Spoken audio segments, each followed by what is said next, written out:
Usini wa iyyakum bitaqwallah. Hadirin yang ada dimuliakan para ahli ulama dan guru-guru agama, penata Tuhan, para tokoh masyarakat, imam masjid, pengurus masjid, Bapak Ibu jemaah sholat subuh, mudah-mudahan yang seberataan senantiasa dalam munculan rahmat, barokah serta perlindungan dari Allah Jalla wa'ala. Mari sama-sama kita mentajdid, memperbaharui kembali niat kita bahwa keberadaan kita salah satu rumah Allah ini adalah dalam rangka menginginkan keridhaan Allah Subhanahu wa taala semata, dan mudah-mudahan aktivitas kita pada hari ini khususnya dan aktivitas pada hari-hari selanjutnya itu juga dalam rangka menginginkan keridhaan Allah Subhanahu wa taala. Bapak Ibu yang dirahmati oleh Allah, mari kita mulai majelis ini dengan mengucapkan kita Al-Fatihah. A'udzubillahi minasyaitonir rajim. Bismillahirrahmanirrahim. Alhamdulillahirabbil alamin. Arrahmanir rahim. Maliki yaumiddin. Iyyaka na'budu wa iyyaka nasta'in. Ihdinas siratal mustaqim. Siratal ladzina an'amta 'alaihim ghairil maghdubi 'alaihim waladdallin. Ulul kadainana. Apakah sudah, kalau jadwalnya terlihat hari ini belum menyampaikan materi tentang sholat qashar. Sudah pernah disampaikan? Belum? Hah? Sudah? Belum?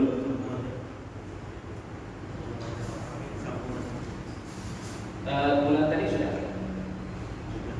Qashar. Kalau lihat di situ yang sudah. Oh, di sini sudah.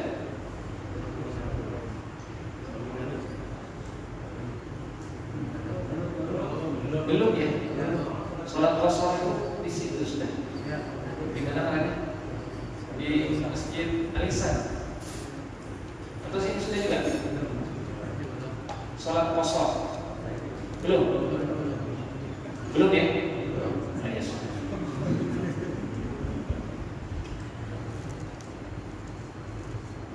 Di mana yang sudah berarti? Di Masjid Al-Ihsan sama di Masjid Al-Baqarah. Iya. Kalau kan tadi itu Jumat lalu khutbah dan sunnah-sunnah Jumat. Ya. Sudah kita mulai ya. Bismillahirrahmanirrahim. Salat qashar. Ini cepat-cepat saja insyaallah. Qashar artinya secara istilahan memendekkan. Apa yang dipendekkan? Yang panjang. Apa yang panjang? Yang 4. Jadi maksudnya apa? Memendekkan yang 4 menjadi 2. Jadi hanya sholat yang 4 rakaat yang dipendekkan. Kayak apa kita nih? Ini kisahnya. Jalan-jalan, lakukan safar, semua sholat. Kita sembahyang qashar aja, maghrib sama isya. Ayo. Berapa rakaat? 2 aja. 2, maghrib 2, isya 2. Boleh? Nggak boleh. Maghrib 3. Ya, jadi yang di qashar hanya yang 4 rakaat. Banyak dalil di dalam Al-Quran dan Sunnah. Dalil yang paling tegas menjelaskan terkait dengan dibolehkannya qashar adalah wa idza darabatum fil ardi, jika kalian melakukan perjalanan di muka bumi, falaysa 'alaikum junahun an taqsuru minas shalah. Tidak mengapa kalian mengqashar shalah. An-Nisa surah yang keempat ayat 101. Dan qashar itu adalah sesuatu yang boleh, baik dalam keadaan takut ataupun tenang. Takut di sini maksudnya dalam kondisi perang atau situasi-situasi yang lain. Dalam sunnah banyak sekali keterangan tentang bahwa Nabi Shallallahu Alaihi Wasallam mengqashar salat. Misalnya hadis diriwayatkan oleh Abdullah bin Umar radhiyallahu anhu, beliau berkata, "Sahibtu Nabi sallallahu alaihi wasallam, aku mendampingi Rasul sallallahu alaihi wasallam, fakana la yazidu fi safari ala rak'ataini." Rasul itu tidak pernah atau tidak lebih salatnya ketika dalam perjalanan dari dua rakaat. Wa Abu Bakar wa Umar wa Utsman kadzalik. Demikian pula Abu Bakar, Umar, Utsman juga seperti itu. Oleh karenanya ijma' ulama, konsensus kesepakatan ulama bahwa barang siapa yang melakukan safar, baik safarnya itu wajib, safar wajib ada. Apa itu? Haji. Apalagi jihad. Apalagi hijrah. Atau mustahab dianjurkan. Seperti apa? Silaturahim, anak meelangi pula jauh pun di sana. Atau meelangi orang garing, keluarga garing, dan lain sebagainya. Atau safar mubah, perjalanan yang mubah boleh. Seperti misalnya kami hendak ke Loksano, Bapak perjalanan lawan keluarga, refreshing, nah boleh.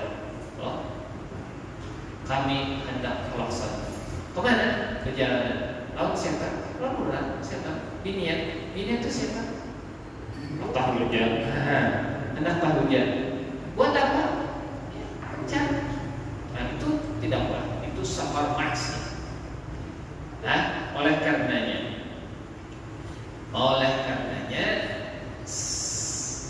ada beberapa syarat dibolehkannya orang melakukan qashar di dalam salat. Yang pertama, an-niyah. Dasar ada niat untuk melakukan safar, dan niat melakukan safar. Yang kedua, as-safarut tawil, perjalanannya panjang. Dan yang ketiga, al-mubih, yang membolehkan safar itu sendiri.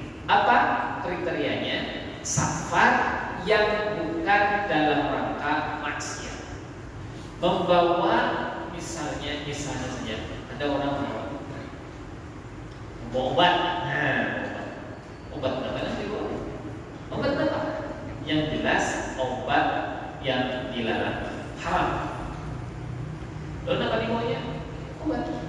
Dari mana? Dari Kalimantan Barat. Kemana sasarannya? Sasarannya bisa di Kalimantan Selatan, daerah sana jauh, pantai misalnya. Berapa kilo? Ada hitungan. Perjalanan kurang lebih berapa? 36 jam. Nah, tapi yang membawa penyembahyang, itu jadi aku kosong lagi dia sembahyang. Ada boleh? Kosong aja sembahyang, ada boleh? Kenapa? Penyembahyang membawa dia maksiat. Itulah jadi safar bil maksiat. Safar untuk maksiat.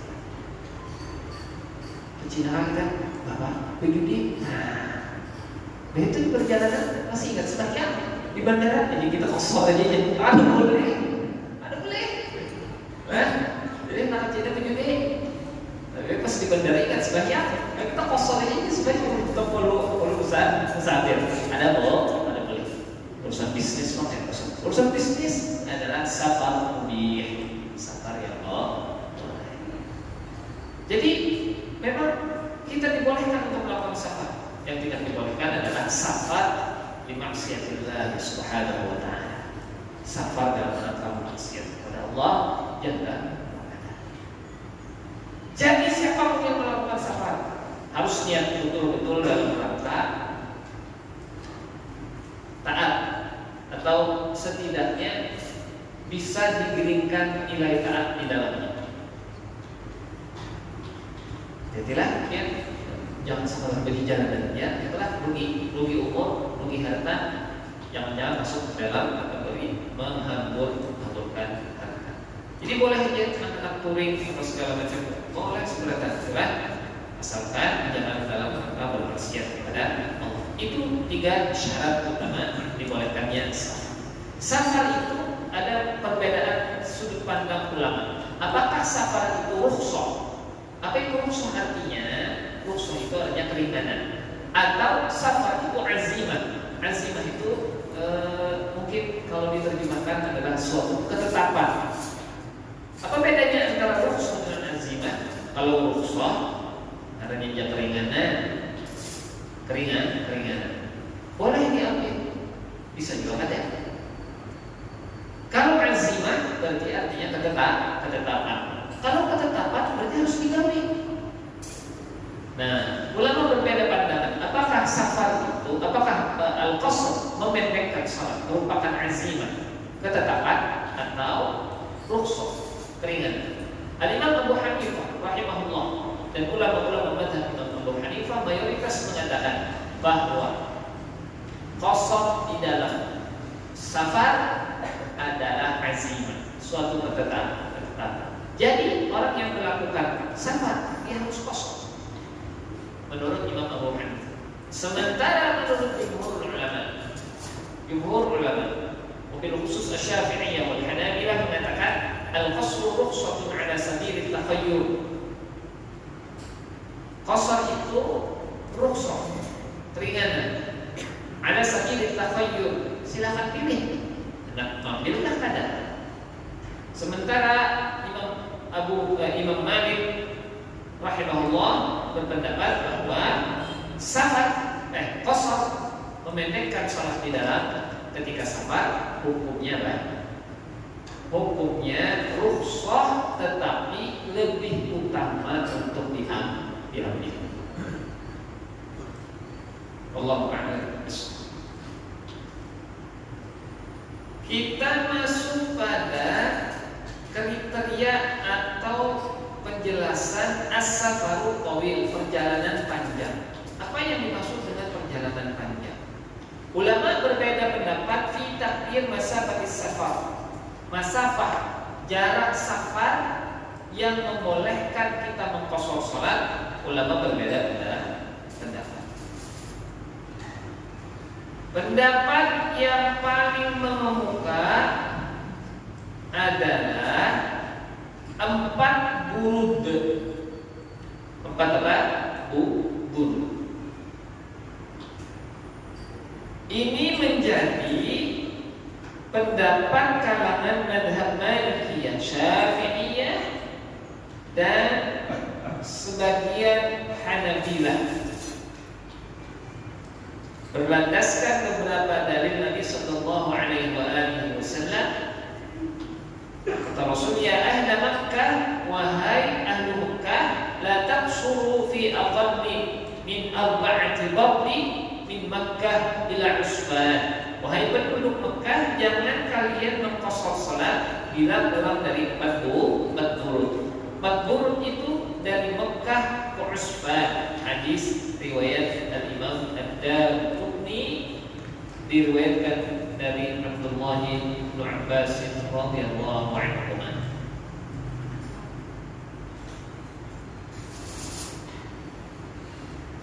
Sebagaimana pula Ibnu Abbas dan Ibnu Umar radhiyallahu anhu itu tidak mampu 40. Itu yang menjadi acuan jumhur ulama. Ada lagi yang menjadikan hari atau durasi waktu sebagai miqdar, sebagai sandaran, yaitu 2 hari perjalanan. 2 hari perjalanan. Singkatnya 2 hari perjalanan, kemudian ada yang mengatakan 3 hari perjalanan. Singkatnya yang relevan di dalam menentukan safar yang membolehkan untuk qashar itu adalah jarak. yang paling relevan. Kenapa? Karena kalau hari itu pada zaman dahulu adalah alat transportasinya berbeda dengan sekarang. Dan nanti pun juga akan berbeda. Semakin maju zaman, semakin maju teknologi, kemungkinan besar lama perjalanan itu berbeda antara satu zaman dengan yang lain. Lalu berapa 4 huruf itu? 4 huruf itu sama dengan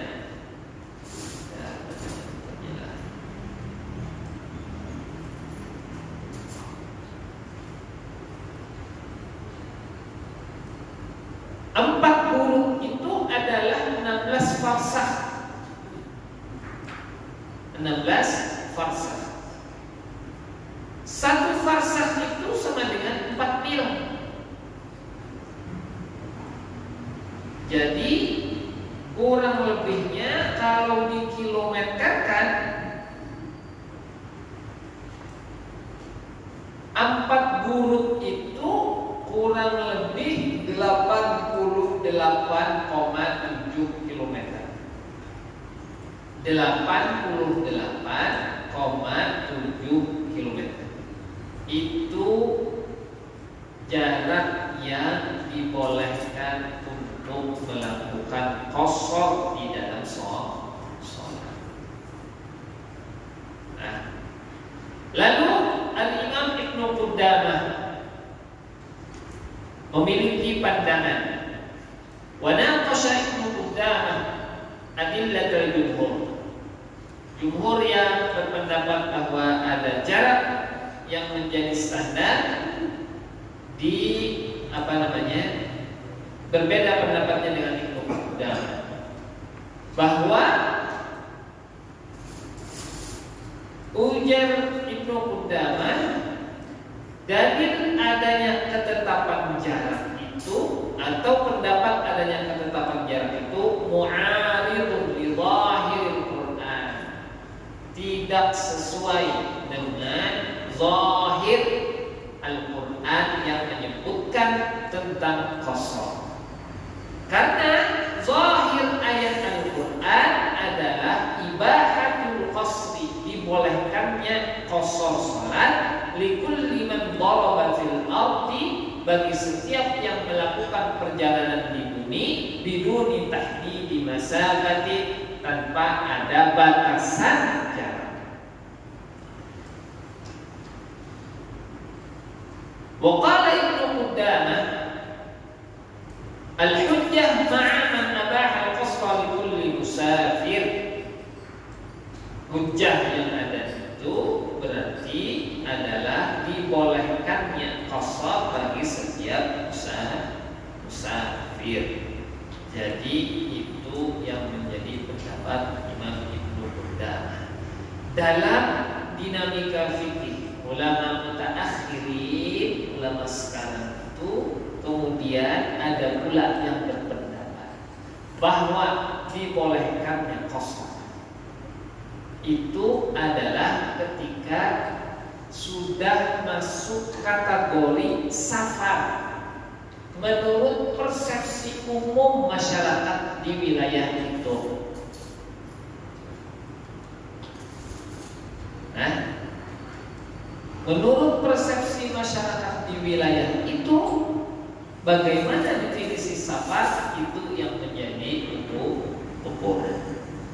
Misalnya orang Bagawi di Banjarbaru, rumahnya di Handil Bakti, keluar kotanya malam, ya. Tapi menurut orang hari ini ada safar ke Banjarbaru itu,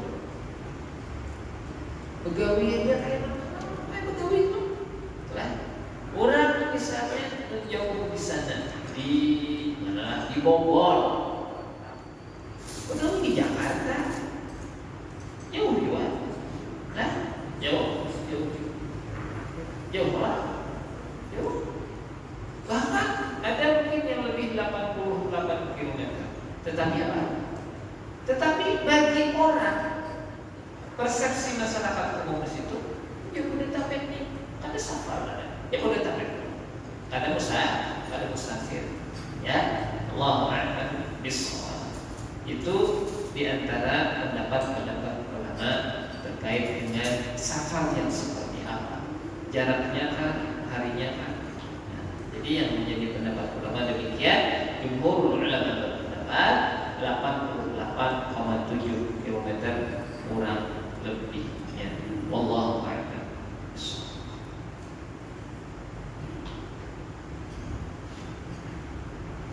Lalu contoh, dia hendak ke Jakarta dari komplek HKSN sampai di Jakarta berapa kilometer? Hah? Mohon. Pakai apa naiknya? Pesawat. Pesawat. Turun dari rumah di sini jam 11:30.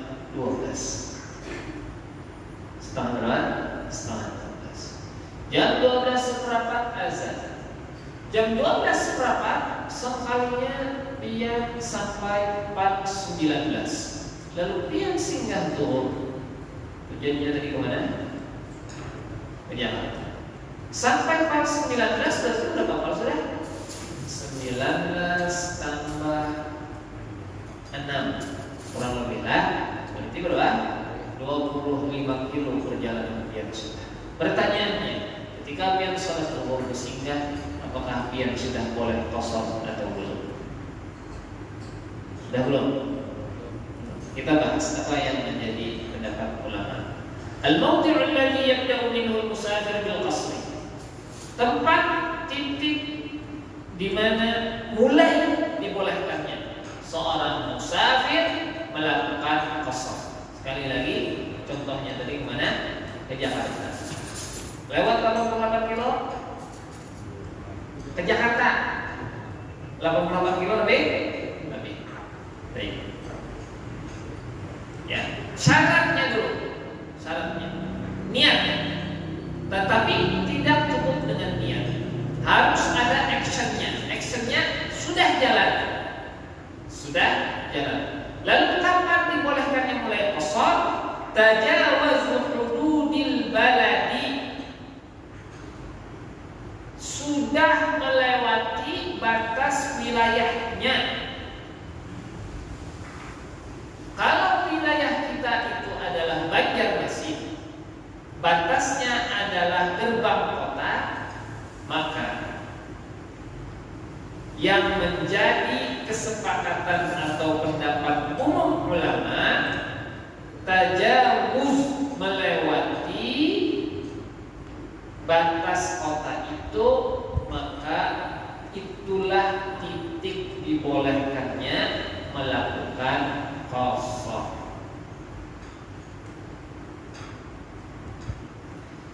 Ayyakhrujal musafir min buyutil balad allati kharaja minha wa yaj'aluha wara'a dhahrihi. Keluarnya seorang musafir min buyutil baladi, dari rumah-rumah penduduk, allati kharaja minha, yang rumah-rumah penduduk wilayah yang dia keluar darinya, wa yaj'aluha wara'a dhahrihi, dan itu sudah ada di belakangnya, sudah melewati. Jadi kalau pian sampai pagi 19, lalu pian salat zuhur dan pian melakukan qashar, itu sudah boleh. Karena tujuannya lebih dari 88 km. Begitu juga sampai bandara, apakah sudah boleh? Boleh. Ya, sudah jelas berarti? Jelas? Miqdaruz zaman, hitungan waktu yang kita boleh untuk safar, untuk qashar. Wa qala al-Malikiyah wa Syafi'iyah, langsung idza nawa al-musafir iqamata 4 ayyamin bi mawdi'in atamma salatahu. Kalau seseorang itu berniat pacang di situ 4 hari, berarti dia ketika sampai di tempat itu dan sudah ada bergerak-gerak lagi ke Jakarta, sampai itu karena 2 hari ke Bogor, 2 hari lagi ke Bandung, misalnya. Setelah 30-4 hari Jakarta, berapa hari? 6 hari. Kalau dia sudah sampai Jakarta, sudah bertumaninah sampai penginapan sudah di situnya, baru pindah-pindah. Habis itu di rumah keluarga sudah lebih 4 hari niatnya, maka dia setelah tumaninah di tempat itu hendaklah dia itmam, menyempurnakan, tidak lagi mengkos. Atau pendapat lain,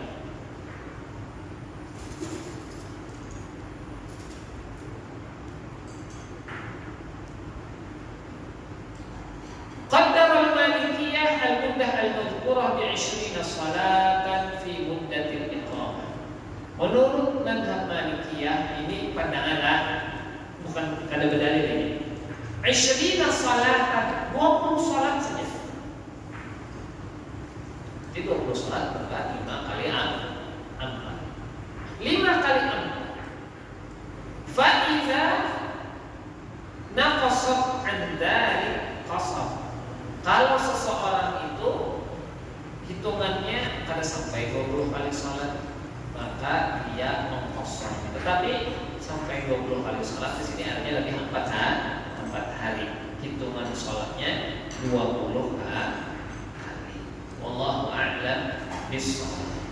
Jadi kalau misalnya hari ini di pandangan 3 hari, kalau habis itu berbaik 2 hari, amutai sehari, berapa hari berarti?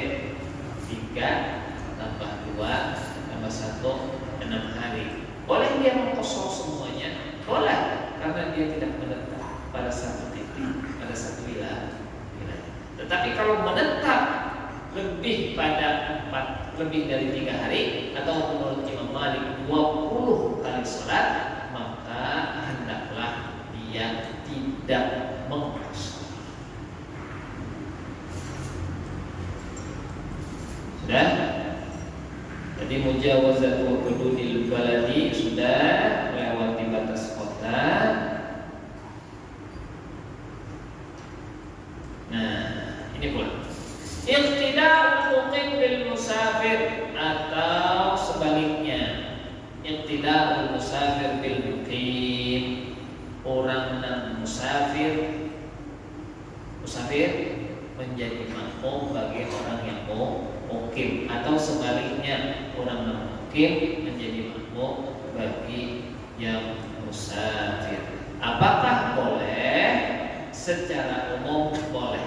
Jadi kita merunut sholat itu begini. Yang pertama yang harus diutamakan itu adalah pelaksanaannya secara berjamaah.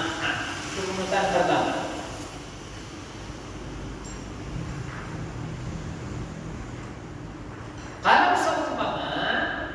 Kalau seumpama seorang musafir sampai di tempat tertentu, kemudian dia singgah di masjid tempat itu, orang sudah mengumandangkan adzan, maka hendaknya dia menjaga jamaah. Oleh karenanya dia melakukan sholat bersama orang mukim di situ, dan dia itmam, menyempurnakan, tidak mengkosong. Jadi prioritas utama adalah pelaksanaan sholat secara berjamaah. Kalau memungkinkan, jika sampai sholat waktu sholat duhur, duhur azannya di mana? Di Martapura. Lewati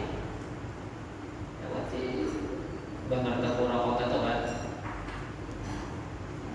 Turki lah. Ayolah, sampai Istanbul, sampai Turki. Nah, sampai Istanbul, sampai di Martapura itu Turki. Nah, jadi habis dari Martapura lewati Istanbul turunan. Lalu sholatlah rombongan ini sholat kosong secara berjamaah. Itu jika memungkinkan, dan itu di dalam dinamika fikih lebih dianjurkan menurut mazhab Imam Malik. Wallahu a'lam bishawab.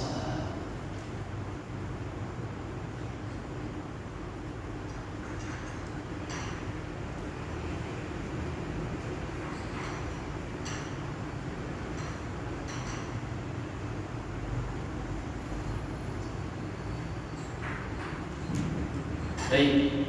Kemudian iqtida'ul muqim bil musafir. Ittafaqal fuqaha. Kalau orang mukim atau musafir, ittafaqal fuqaha, ulama bersepakat yajuzu iqtida'ul muqim bil musafir, oleh seorang mukim itu mengikuti musafir ma'al karahah indal Malikiyah, meskipun menurut Malikiyah kurang baik makruh. Kenapa? Karena niatnya berbeda. Jadi kayak Pak, sekalinya kosong. Kenapa ini jadi 2 rakaat aja sembahyang zuhur? Bingung nih. Apa tadi salamnya sama nanti salah. Kalau 4 musafir karena ini salat 2 rakaatnya, maka menambahlah seorang mukim ini untuk setempat ini menyempurnakan 4 rakaat. Oleh karenanya, bagi yang menjadi imam, dia musafir, mengqashar salat, kemudian ada yang 4, maka hendaklah setelah salam dia ingatkanlah atimmu salatakum fa inni musafir. Atau sebelumnya boleh diingatkan, silakan Bapak Bu ulun musafir yang mukim orang setempat, silakan menambah setelah ulun salam. Boleh diingatkan itu, dan boleh juga mengingatkan ba'da salam supaya orang pada Allah. Yang tidak membolehkan orang itu musafir. Tidak membolehkan orang itu kosong di dalam musafir. Yang pertama, meniatkan iqamah, berdiam di satu tempat pada tempat tertentu itu dalam durasi waktu yang sudah dia rencanakan. Berapa minggu nih pelatihan? 2 minggu. 2 minggu kosong sembahyang, kayaknya mana? Nah, sudah berniat 2 minggu tidak ada kosong, maka panitia pelatihan pun harus paham fikih ternyata. Ini orang foto juga tanya, jawab sore itu sudah bilang sembahyang saja, tak ada. Pelatihan 2 minggu, lah, ya, lain 2 minggu di Jakarta, 1 hari di Jakarta, 2 hari di Bogor misalnya. Pelatihannya 2 hari di dalam indoor lagi orang telat, outdoornya di puncak. Nah, itu lain kisahnya. 2 hari ya, karena sampai 4 hari pada satu tempat. Yang kedua,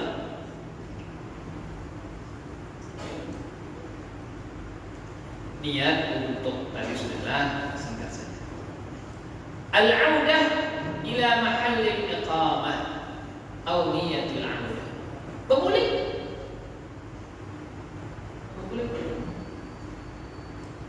Tujuan ini hendak kemana? Hendak ke Tanjung. Lalu jalan sudah sampai Tanjung. Tagala sa usahay ko. Kita ke Tanjung ni rupanya ketinggalan ano nih. Lalu berguling. Nah pas berguling itu hanya sampai ke kotanya, kata 2000 musafir jatuh baginya. Tapi yang keluar kota melanjutkan ke Tanjung tadi itu, inya menjadi musafir. Jadi berguling maka tidak lagi dibolehkan atasnya qasar. Yang ketiga, berubah bentuk menjadi safar lil maksiyah. Safar lil maksiyah itu hal-hal yang menjadi pelarang. Pelarang itu melarang maksudnya dilarangnya qasar. Baik, sampai di sini sudah lebih dari 30 menit. Mudah-mudahan bermanfaat. Silahkan kalau ada hal-hal yang belum dijelaskan bisa ulun jelaskan kalau ada ilmunya.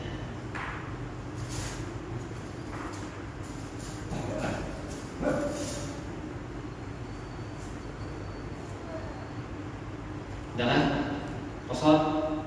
Sudah paham berada? Sudah? Baik. Salat sunnah di safar. Salat sunnah ketika safar.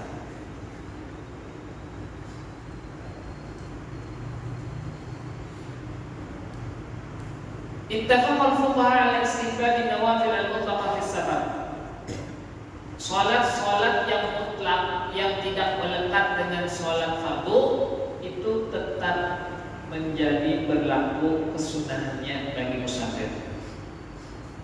Sembahyang duha, sembahyang tahajud, apalagi tahajud, sembahyang subuh berjamaah yang awal, apalagi di Jakarta, apalagi ke Sumatera, biasa bangun jam 4, melaksanakan jam 3, tahajud, awal, tahajud. Ada hal salat sunnah yang melekat dengan salat fardu, yaitu salat qobliyah dan ba'diyah, maka tarakaha Ibnu Umar wa akharun. Abdullah bin Umar kada mendawinya kecuali salat qobliyah subuh. Jadi musafir tidak melakukan sunnah rawatib kecuali qabliyah subuh. Wallahu a'lam. Ada lagi? Coba bunyi sudah. Ada yang takut?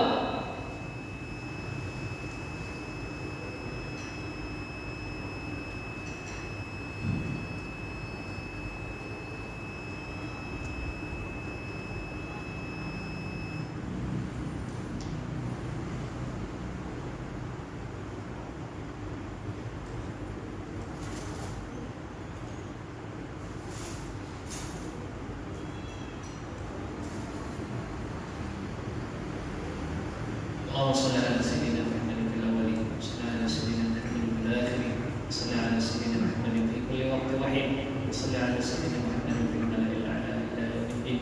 اللهم لك الحمد حتى ترضى، لك الحمد إذا رضيت ولك الحمد بعد الرضا. اللهم اجعل جمعنا هذا مرحوما وتفرقنا من بعده معصوما، لا تجعل منا ولا بيننا شقيا ولا محروما. اللهم إنا نعوذ بك من البرص والجنون والجذاب وسيء الأسقام. اللهم مالك الملك تؤتي الملك من تشاء وتنزع الملك ممن تشاء وتعز من تشاء وتذل من تشاء بيدك الخير انك على كل شيء قدير. تولج الليل في النهار وتولج النهار في الليل وتخرج الحي من الميت وتخرج الميت من الحي وترزق من تشاء بغير حساب. اللهم ول امورنا خيرنا ولا تول امورنا شرارنا. اللهم حكم فينا كتابك وسنة نبينا محمد صلى الله عليه وسلم. اللهم اقسم لنا من خشيتك ما تحول به بيننا وبين معصيتك، ومن طاعتك ما تبلغنا به جنتك، ومن اليقين ما تهون به علينا مصائب الدنيا. اللهم متعنا بأسمائنا وأبصارنا وقوتنا أبدا ما بقيتنا، واجعله الوارث منا واجعل ثارنا على من ظلمنا وانصرنا على من عادانا، ولا تجعل مصيبتنا في ديننا، ولا تجعل الدنيا أكبر همنا ولا مبلغ علمنا، ولا تسلط علينا من لا يخافك ولا يرحمنا، ولا تسلط علينا من لا يخافك ولا يرحمنا، ولا تسلط علينا من لا يخافك ولا يرحمنا. اللهم هذا الدعاء منك الإجابة، وهذا الحب وعليك التكلان، ولا حول ولا قوة إلا بك. اللهم إنا نعوذ بك من علم لا ينفع ومن قلب لا يخشع ومن نفس لا تشبع من دعوة لا يستجاب لها. اللهم فقهنا وأهلنا وذريتنا في الدين وعلمنا وإياهم التأويل وارزقنا يا ربنا وإياهم فهما مستقيما وعلما نافعا وعملا صالحا متقبلا ورزقا واسعا حلالا طيبا مباركا إنك على ما تشاء قدير. ربنا اغفر لنا ولوالدينا وارحمهم كما ربونا صغارا. ربنا آتنا في الدنيا حسنة وفي الآخرة حسنة وقنا عذاب النار. وصلى الله على سيدنا محمد وعلى آله وصحبه وبارك وسلم وآخر دعوانا الحمد لله رب العالمين. سبحانك اللهم ربنا وبحمدك أشهد أن لا إله إلا أنت أستغفرك وأتوب إليك. والعفو منكم من رضا الحلال. السلام